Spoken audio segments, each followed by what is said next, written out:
This chapter was pure insanity. Everything you could ask for has been graciously dropped in our laps in chapter 1071, and it's a crazy start to the new year. It seems like we may get Egghead ending sooner than we thought, but not without some crazy reveals and hype fights. So let's get into this chapter and break down exactly what happened, and what we may see in the next chapter.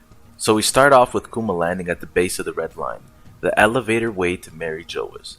Now it looks like this actually hurt him quite a bit, so I don't think he landed there on purpose. The red line looks like it was just in the way is my guess, but I may be wrong. However, why would he land somewhere that held so many deep dark memories for him, and why would he randomly be possessed to go there? My bet still is that he got there by accident, seeing how to get to Egghead, you need to go past the red line. Next, we get into a little discussion between Lucci and Stussy, and she remarks that he's determined to ignore the Navy, to which he replies that he doesn't accept Luffy as a Yonko. Now I personally think that this ties to his former image of Luffy from Water 7, which was just a rash, friendship-loving pirate who had internal issues with his crew and couldn't give up on his ship. What Lucci isn't realizing, however, is that Luffy has now grown and matured by leaps and bounds, not just as a character, but also in strength. I believe that Lucci's previous fight with Gear 5 Luffy is another factor here, because he hasn't seen the full extent of Luffy's powers yet. I mean, damn, Luffy hasn't even brought out the Conqueror's Haki yet, nor have we seen him use Future Sight. I definitely think that Rob Lucci is in for a rude awakening if we get another rematch before the end of the arc, especially if Luffy decided to get super serious like he was at the end of the fight against Kaido. We also see the Vegapunk discussing among themselves how they should go forward to escape from the island, which is pretty dope because we got to see how they deliberate these things between themselves. And it seems like my boy Shaka and Lilith truly don't get along. The most interesting part about this, however, is that it seems like Vegapunk has an ally hidden on Egghead that can be a huge help to their escape.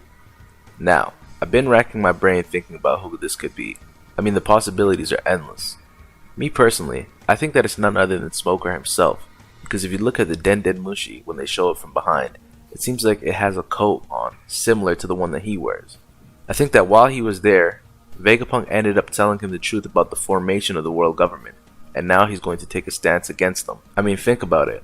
He has already shown to go against his higher-ups on multiple occasions, so this wouldn't be something that's out of the blue. One thing I wasn't expecting though, was that all 7 of the Vegapunk bodies are going to be on the ship, which would be very interesting given their dynamics and how they might fit in amongst the Straw Hats.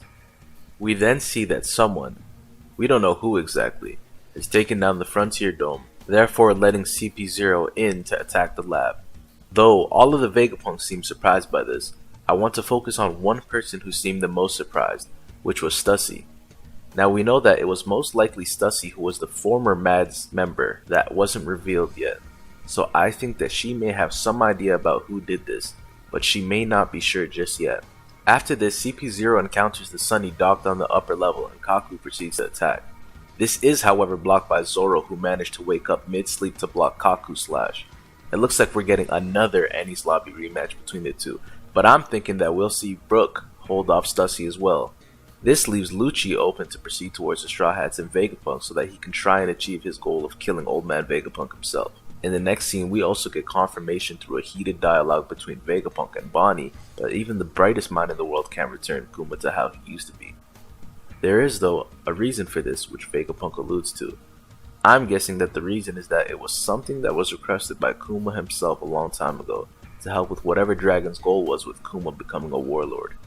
Now personally, this next part of the chapter was my personal highlight because of the future implications this scene will have on the upcoming arc.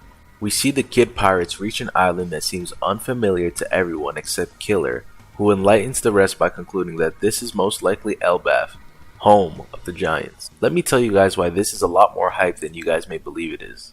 First of all, we know that Elbaf will have Saul there, with the rest of the information on the Void Sentry brought from Ohara, so we already knew that the developments this will have on the story would be immense. Now with the Kid Pirates entering the fray, this actually expands the scope of the arc to levels we never thought possible before, especially if this is the territory of Shanks, which many people have theorized in the community. This means that both Law and Kid are going to engage in combat with Emperors, and also that 3 of the 4 current Yonko are in fighting situations that have huge risks on both sides of the battle. This final scene though is equally insane if we take into consideration the consequences it can have in the future. Garp enters the port of the G14 naval base declaring that he's there to get Helmeppo and the others to head towards Hachinosu to save Captain Kobe. This is totally insane. Garp, who hasn't been active since the Marineford War, is going to engage in combat with an emperor. Not just any emperor, but Marshal D. Teach himself.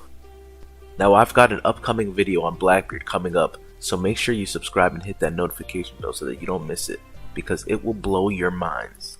But I think that Blackbeard is way more scary than we actually give him credit for, and we may see that in this upcoming battle. This is actually a good thing for Law though, because Garp pulling up to fight Blackbeard is definitely going to give him a chance to escape. Also, now that we have the Marines, the Heart Pirates, and the Blackbeard Pirates in one area again, I believe that we will finally get a flashback of the Rocky Port incident, seeing how these are the same parties that were involved there as well. Furthermore, if Garp engages with Blackbeard in combat, will Aokiji interfere? We know that Garp and Kuzan have a close bond, so it will be extremely wild if Aokiji has to side against him in order to keep his cover as a Blackbeard pirate. Now I want to turn this question over to you guys in the comments section.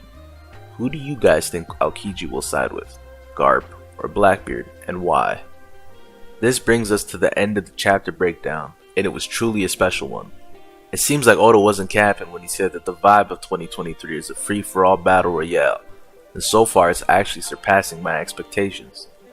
I want to let you guys know that we're also doing another Void Century podcast with my boy King Recon and the lurking legend Chestnut Tanuki this Sunday at 10 PM EST, so make sure you guys don't miss it.